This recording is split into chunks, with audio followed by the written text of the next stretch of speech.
We met, of all places, in front of Gristedes, some freakishly cold winter's day. I had on several unflattering layers of wool. He slipped on the ice with his grocery bags full. So I rescued some Fruit Loops he dropped by the curb, and he made some remark that my smile was superb. I thought that was sweet, and I started to go when he said, "Hey, what you doing tomorrow? Because I'll be here at the corner of Bleecker and Mercer tomorrow at 7. If you want to meet up, I'll be waiting right here. And in case there are two fellas waiting for you, my name's John."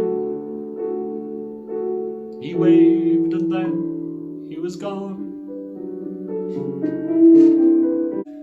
Needless to say, I went back there to meet him, mostly to see if he'd show, and there he was out in the cold with his jacket pulled tight.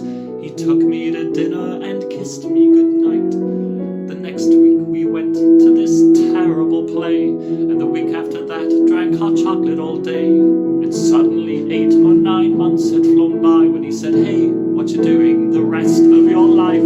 Because I'll be here right beside you as long as you want me to be. There's no question. There is nothing I've wanted so much in my life." This might sound immature, but I'm totally sure you're the one.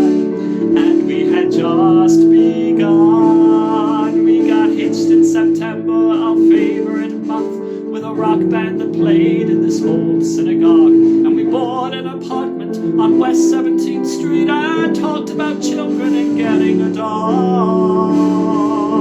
Our first anniversary came in a flash, and we promised to take the day off. He had to stop into his office that morning, and so I went uptown to this bakery I know. What I heard on the street, what I thought was a joke, till I noticed the sirens and saw the smoke. So I'm running back home with this feeling of dread to the voicemail he'd left, with the last words he said.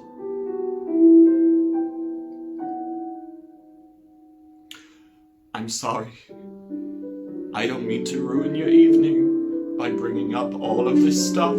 You're probably wondering why I even called you tonight. Well, today something happened that spooked me all right. I saw this storm cloud of papers fall down from the sky, and I thought of that day, and I started to cry. When as sure as I breathe, I heard John clear as day saying, 'Hey, you're allowed to move on. It's okay, because I'll be here, even if you decide to get rid of my favorite sweater, even if you go out on my birthday this year instead of sitting at home, letting all of life's moments pass by. You don't have to cry, because I'll be here when you start going back to the places we went to together. When you take off my ring and you let yourself smile, when you meet someone handsome and patient and true, when he says that he wants to be married to you, when you call him one night and he meets you downtown and you finally answer him yes.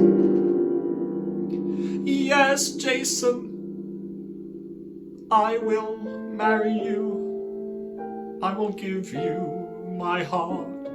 It has taken so long, but I'm ready to start. Right now, John's whispering congrats in my ear, 'cause I finally let myself tell you that I will be here.